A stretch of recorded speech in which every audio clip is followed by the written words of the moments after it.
News Radio 740 KTRH. All right, Jim Whidden, author and millennials expert. What do you think about all of this office productivity loss? Billions of dollars being being paid by employers to employees who aren't doing their jobs during March Madness. Yeah, hey Bob, good to be with you. You know, there are a lot of articles every year written about the cost involved in this tournament and other things. Excuse me.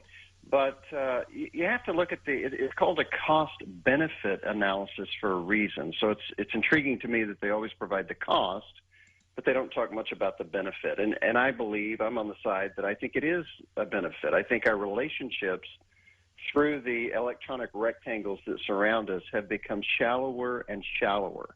So I think what the tournament does is it brings people back to the water cooler, so to speak. You may recall, I don't know how old you are, but I'm old enough to remember 3 television networks. And so when you had something like the last episode of MASH, people came to work and talked about those things. So there was this social gathering. There was this connection. Maybe the Super Bowl does that today, but not much else does. And I think the tournament is one of those things that can do that.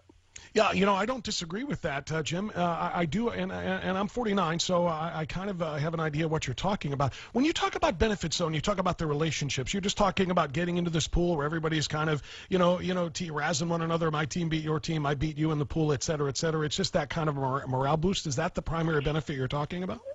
Yeah, and that's one of them. And I think we have politics dominating things, and that doesn't create a lot of camaraderie, but everybody has a common experience, or many people do, in every generation. So whether you're a boomer or a millennial, perhaps you remember playing on a team of some sort. And so there's that common experience. And anytime we can have a common experience, then you're in a position as an employer to improve the performance and kind of deepen the satisfaction in the workplace. And that's what you're looking for. And millennials in particular, they want autonomy, and they want a purpose greater than themselves. And so as silly as it sounds, the tournament bracket game can add to at least the spirit of both of these goals, kind of a esprit de corps that you might not, and you don't get that many opportunities.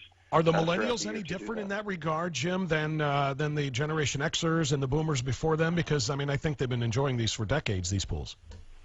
Oh, well, that's true. I can remember in 1980 when I was in college actually creating a large bracket and putting it on my dorm wall, and I was the talk of the dorm. Everybody came by to see what was going on. So, I think they really get the advantage of enjoying it in electronic version, and because they can bring so many people into play literally across the world, whereas I just had my dorm, so.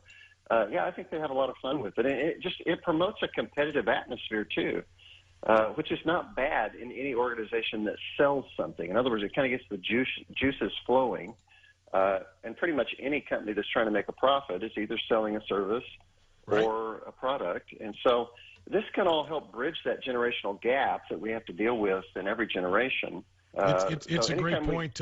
Jim Whidden is the author of The Old School Advantage, Timeless Tools for Every Generation, and it does indeed link all of the generations together. Jim, thanks so much for your analysis. Enjoy the tournament.